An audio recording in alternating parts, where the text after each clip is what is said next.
seems an uncertain place right now, and some don't know what kind of future they're likely to face. I'm just on my daily walk right now in Ackworth, which is a small village near to Wakefield and Pontefract in Yorkshire. And usually right now this time of year I'd be in Nottingham studying my degree. I do politics and American studies, but obviously now because of the restrictions I've been back home since December. And you know, it's been really difficult being cooped up and kind of getting back used to living with family. I'm in the middle of my course. Lydia is ready to graduate, and Yasmin is contemplating heading off to university. I'm only in college every other week, so I think the support that you would usually have alongside you applying for uni, a lot of people struggled with that as well because we didn't have the same constant support all the time, helping us with our personal statement and making sure everything was good. So in the lead up to Christmas, there was a major rush for me to try and get my application off before Christmas because I didn't want. Oh, well, I'm glad I got it off then because then we didn't end up going back to college did we were back in lockdown. Lydia is coming to the end of her studies and will be graduating this summer. For many of us, the pandemic has taken its toll. It's certainly not been the usual student experience. I'm not someone that would say I'd suffered with mental health issues throughout my childhood before, but I have struggled this lockdown. I contacted the university and had a really good chat with the support worker for my school.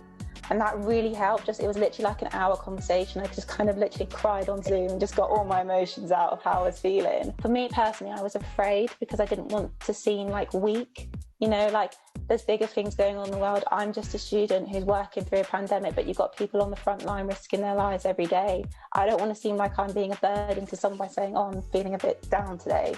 I would say to any other student, do it, because teachers, support workers at the university, the mental health societies, etc., they're all there for a purpose to help you, and don't be afraid to speak out. Michelle Donnellan is the university's minister. Hello, Michelle. Hello, hi Lauren.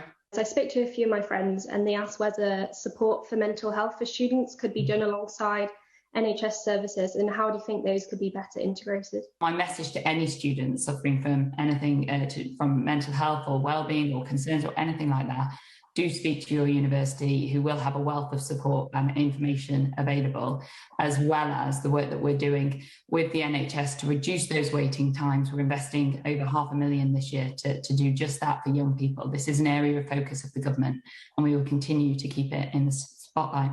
And how would you feel if you were at university right now? So I'm very open about how challenging and difficult the last 12 months have been for university students.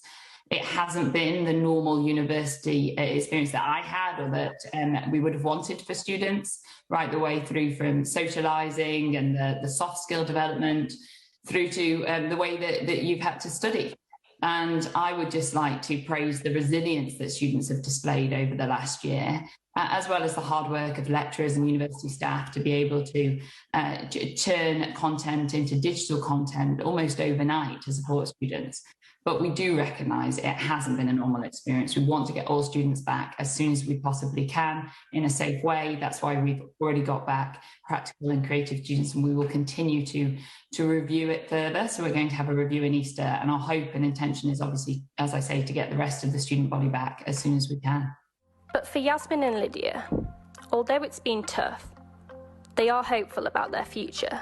Unis have reassured us and been emailing us all through the pandemic aside by saying that things will be in place, they'll be doing the best they can to make it as good as possible. So it's all just so uncertain. I guess we just have to wait and see. I'm looking forward to what the future holds. I think once we're out of this, there'll be a surplus of opportunities for everyone, which will be great to see.